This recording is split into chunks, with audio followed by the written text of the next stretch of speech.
بسم الله والصلاة والسلام على رسول الله سيد الخلق والبشر. ما اتصلت عين بنظر ولا سمعت أذن بخبر إلا وقرت له بالرسالة. فقال تعالى: ولا يزال قائلا كريما وآمرا حكيما إن الله وملائكته يصلون على النبي يا أيها الذين آمنوا صلوا عليه وسلموا تسليما. مبروك لمنتخب المغرب التعادل مع وصيف بطل كأس العالم المنتخب الكرواتي. أنا مبسوط طبعا إن المنتخب المغربي قدر إن هو يقدم أداء رجولي وأداء عظمة وكل حاجة وقدروا ياخدوا نقطة، ولكن بصراحة يعني أنا كنت متأمل أكتر من كده، متعشم في أكتر من كده وطمعان في أكتر من كده، لأن المنتخب المغربي يا جماعة ده منتخب مش عربي، ده منتخب أوروبي. أنا دي وجهة نظري من زمان، إن المنتخب المغربي من قديم الأزل مش من دلوقتي بس، منتخب أوروبي مش منتخب عربي، يعني منتخب بيقدم كرة أوروبية الآن، بيطلع لعيبة جامدة جدا.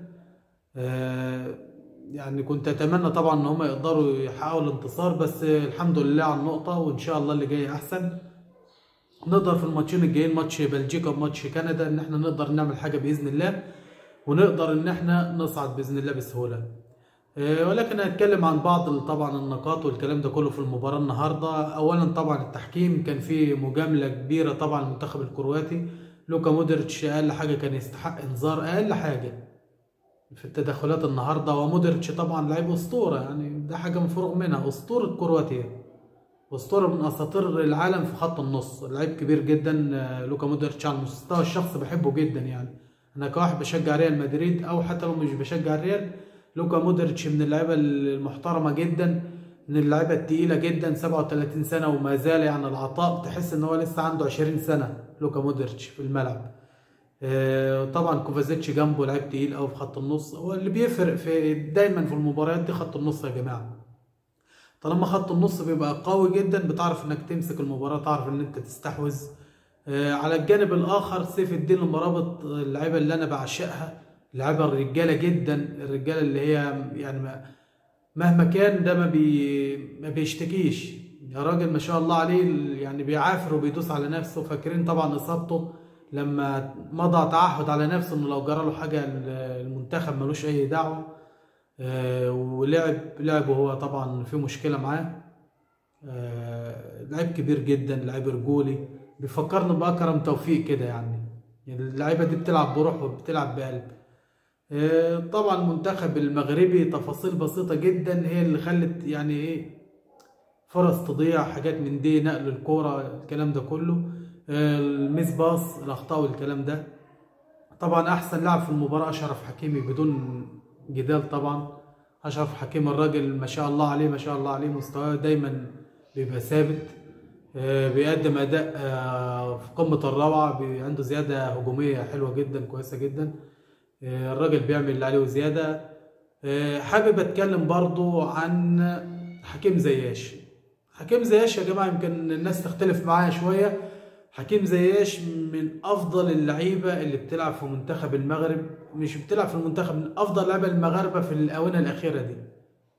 بس هو في شويه حاجات كده يظبطها، بس شويه حاجات بسيطه كده تظبط فيه.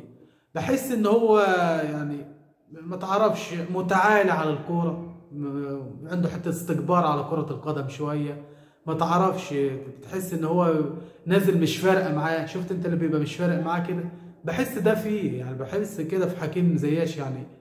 انما هو كلعيب هو مهاري جدا، لعيب لو يهتم بس شويه هيبقى في مكانه تانية خالص، هيبقى في حته تانية. حكيم زياش يا جماعه ده لو اهتم فعلا بكره القدم هيبقى اساسي مع اعتى فريق في العالم، يلعب في الريال، يلعب في برشلونه، في تشيلسي، زي ما هو في ايا كان، هيبقى اساسي وهيبقى حاجه تانية. بس انا بحس ان حكيم زياش كده الموضوع وظيفه، وظيفه كده، مش يعني ايه اهو حاجه كده سبوبه بناكل منها عيش والسلام. انما هو كلاعب هو لعيب، بس بحسه نازل مستهتر، متعالى على الكوره، حاسس في حاجه غلط، او حاسس ان مثلا الحاجات ده محتاج حد يكلمه فيها. حكيم زياش الراجل اللي لما بيلعب بمزاج بتشوف منه احلى تمريره، احلى سلوك كده بيخليك انت انفراد انت والجول، احلى تصويبه من بره المنطقه بتروح في المقص وتدخل جوه. انما طبعا مش شايف ده في حكيم زياش النهارده، شايف عنده مس باص كتير، دقه التمرير حاجه و60%، يعني مش هو ده حكيم زياش. يعني اتمنى ان حكيم زياش يفوق شويه، حد يتكلم معاه يلعب بروح عن كده. مش عارف، دي وجهة نظري، انت ممكن تختلف معايا عادي مفيش اي مشكله، بس دي وجهة نظر. وجهة نظر ان حكيم زياش لعيب كبير جدا، بس محتاج ان هو فعلا يلعب كوره، مش ياخدها كوظيفه، محتاج حد يفوقه شويه. طبعا كان في تاني مين اللي هو كان عنده شويه مشاكل في الملعب. خط النص طبعا يعني انا بصراحه مش عايز ان انا اطلع حد عنده مشكله، ولا وناحي ولا سليمه ملاح ولا اي حد من الناس دي بصراحه كله تعب وكله عمل اللي عليه، بس هي حته ان احنا كنا عشمين في اكتر من كده من المنتخب المغربي بصراحه، لان هو المنتخب المغربي فعلا منتخب يخليك تطمح ويخليك فعلا تفكر ان المنتخب ده يوصل لابعد من كده بكتير. البطوله بتاع 2018 الظروف ما خدمتوش طبعا، كان مع البرتغال واسبانيا وقدم اداء روعه يعني، على تفاصيل بسيطة جدا. النتائج دي كانت على تفاصيل بسيطة جدا مع المنتخب المغربي، انما هو منتخب طبعا احرج الاندية دي وبيقدم كورة، بيقدم فعلا كورة. فاتمنى باذنك انت يا رب المنتخب المغربي يقدر يعمل حاجة ويقدر يصعد بسهولة لدور 16. منتخب كبير يا جماعة، منتخب طبعا يعني من اقوى الاندية في اوروبا، مش هقول لك على المستوى الافريقي والمستوى العربي والكلام ده، لا هو منتخب تقيل. طبعا الاصابه بتاعت نصير مزراوي طبعا هتاثر على المنتخب المغربي، بس اتمنى ان هو يرجع يعني في اسرع وقت ويلحق المباراه الجايه. موقفه بقى، نشوف موقف المنتخب المغربي من المجموعه بتاعته كده. المنتخب المغربي دلوقتي مع كرواتيا قدر ان هو ايه ياخد نقطه، تمام. هيقابل يوم الحد الجاي ده، هيقابل منتخب بلجيكا.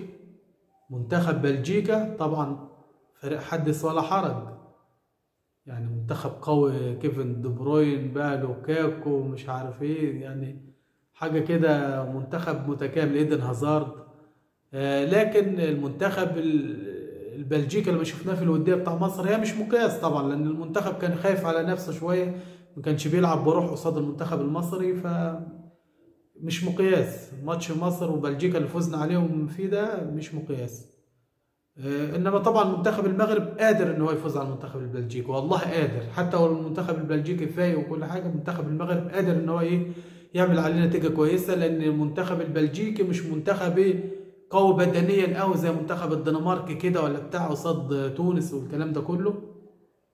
لا منتخب تعرف تلعب معاه، تعرف تجاريه، تعرف تجاريه في اللعب، تعرف تلعب معه، تلعب قصاده كويس جدا. منتخب المغرب يقدر يعمل كده، تمام. فنتمنى باذن الله مباراه يوم الاحد اقل ما فيها حتى تعادل، اقل ما فيها. هيبقى عندهم بعد كده يوم الخميس اللي بعده على طول هيبقى ماتش كندا. ما نستهترش، حتى لو احنا عملنا مباراه كويسه باذن الله عن قصاد بلجيكا، مباراه كندا دي حياه او موت، لازم نفوز، حياه او موت. كنا ربنا يكرمنا ونصعد اول بقى، محدش عارف الدنيا ماشيه ازاي ولا حد عارف بكره في ايه، نصعد اول نقابل فريق كويس مش عارفين. المنتخب المغربي يقدر يوصل لابعد من كده، والله المنتخب المغربي قادر يا جماعه، افتكروا كلامي ده وترجعوا للفيديو بتاع ده تاني، تمام. لان المنتخب المغربي طالما يعني حقق نتيجه كويسه مش وحشه مع كرواتيا، احنا كنا نامل في اكتر من كده، بس الحمد لله الحمد لله قدر الله ما شاء فعل. ان شاء الله المباراتين الجايين باذن الله نقدر ان احنا نكسبهم، او نتعادل ماتش ونكسب ماتش، يعني على حسب باذن الله يعني. نشوف موقف بقى تونس، لان تونس اتعادلت امبارح مع الدنمارك. الدنمارك فريق قوي بدنيا وسرعات وبتاع، بس بفضل الله منتخب تونس كانوا رجاله، كانوا رجاله، ما نقدرش نقول اقل من كده. منتخب التونسي سيبك من الفرديات والمهارات والكلام ده، ويوسف المساكن وابداعات اللاعب الكبير ده اللي انا بحبه جدا. منتخب تونس كانوا رجاله في الملعب، الروح والرجوليه من اول دقيقه، شفنا رجوليه في الملعب، قدرنا ان احنا نعمل نتيجه كويسه ونطلع بالتعادل، ناخد نقطه من منتخب الدنمارك. هيبقى عندهم يوم السبت الجاي مباراه تونس، مباراه استراليا، تونس واستراليا، تونس واستراليا. المنتخب الاسترالي في المتناول، مش هو المنتخب اللي يخوفك اول كلام ده، منتخب في المتناول والله. نلعب كويس بروح برجوليه باذن الله نقدر نفوز. لازم المنتخب التونسي باذن الله يفوز ماتش استراليا. هيفرق معانا جدا، هيفرق جدا يا جماعه، وتفوز كمان بنتيجه كويسه. لسبب، لان لو الدنمارك فازت على استراليا هيبقى قدك في النقط. ما انت ماتش فرنسا ده بقى هيبقى صعب، خلينا واقعيين. فرنسا حامل اللقب، كله نجوم، دكة البدلة زي اللي بيلعبوا، منتخب قوي جدا. فاحنا طبعا خلينا واقعيين، نحاول على استراليا نفوز بسكور، ما نستقبلش اهداف. ليه؟ علشان لما نبقى قد الدنمارك في النقط نقدر نصعد، ما يبقاش في صعوبة بإذن الله. فإن شاء الله خير. أنا متأمل في المغرب وتونس قوي. نيجي المنتخب القطري اللي للأسف الدنيا معاه ملعبكة وصعب الدنيا على نفسه قوي. سيبك من الصعود بقى، احنا ما شفناش أداء. المنتخب القطري لسه ما جاش البطولة. المنتخب القطري لسه بيحتفل في المدرجات مع الجماهير. منتخب قطر يا جماعة لسه بيحتفل، المنتخب نفسه بيحتفل مع الجماهير بالافتتاح وبالتنظيم لغاية دلوقتي. ما نزلش أرض الملعب لسه، اللعيبة لسه ما جاتش أرض الملعب. عايزين نشوف أداء يا جماعة، نشوف كده إيه لعب. الإكوادور كان مباراة، والله أنا قلت قطر هتعمل حاجة تقدر تفوز، لأن أنا عارف الكرة القطرية، أنا عارف المنتخب القطري بيلعب إزاي وبيقدم كورة وعنده لعيبة تقيلة جدا. لكن للأسف أنا ما شفتش، كان في خوف ورهبة في فريق يا جماعة يبقى خايف المباراة كلها. بتقابل الإكوادور وعلى أرضك وفي وسط جمهورك وخايف المباراة كلها. أنا عارف إن في ضغط جمهور والكلام ده كله مسؤولية، بس أنت كنت تخلي ده بقى دافع ليك، حافز ليك، يخليك تقدر إن أنت تعمل حاجة وإن أنت تلعب، مش تخليه ضغط عليك زيادة وتبقى في رهبة وميس باص كتير جدا ومش ماسك كورة، مفيش كورة طالعة صح، ما شفناش تسديدة. ليه يعني ليه؟ عندهم للأسف يوم الجمعة السنغال لعبت قصاد هولندا، أبدعت، ولكن النتيجة كانت لهولندا. السنغال منتخب قوي جدا طبعا. لو المنتخب القطري ما قدرش يعمل حاجة مش هنقدر نلومه، بس أتمنى أن المنتخب القطري يبقى ند الند وعلى أرضك البطولة ويلعب، مش مهم النتيجة، اعمل اللي عليك. مباراة طبعا بعد كده يوم الثلاث هيقابلوا هولندا بقى.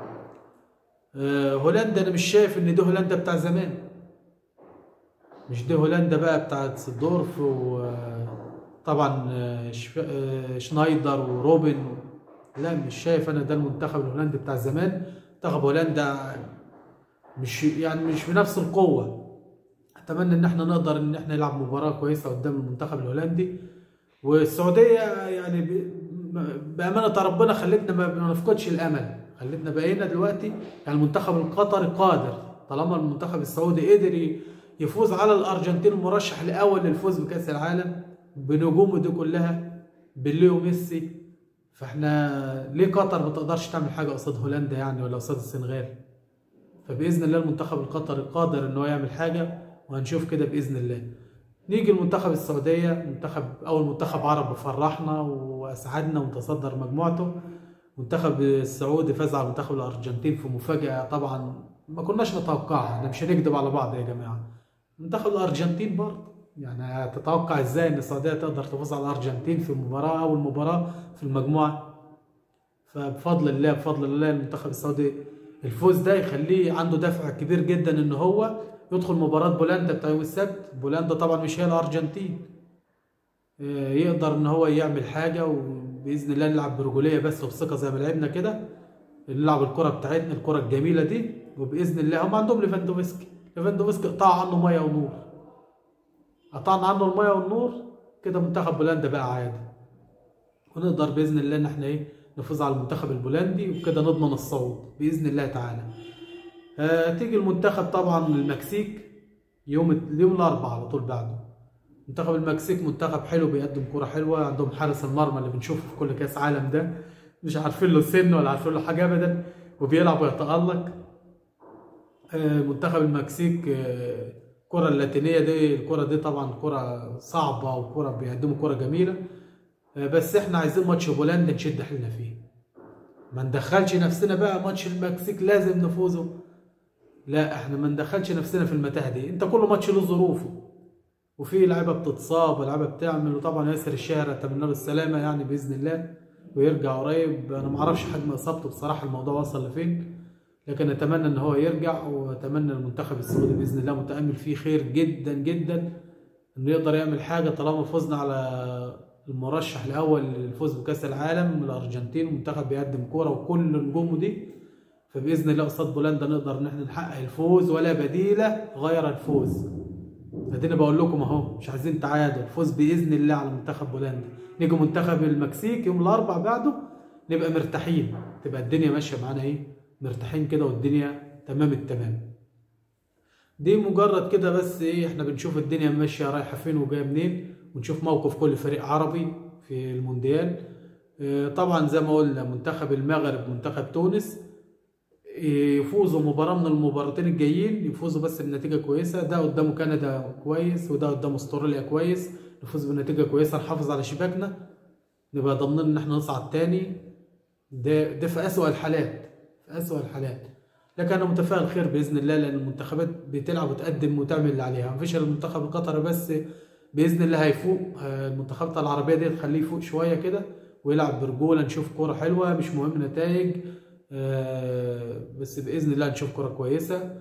اتمنى طبعا من حضراتكم ان الفيديو يكون عجبكم، والدردشه طبعا في كاس العالم كده زي ما دردشنا مع بعض كده تكون عجبتكم. وما تنسوش بقى اشتركوا في القناه وفعلوا الجرس علشان يوصلكم كل جديد. وباذن الله حتى لو الفيديو ما عجبكش ان شاء الله الفيديو الجاي يعجبك، ودعمنا بالاشتراك. والسلام عليكم ورحمه الله وبركاته.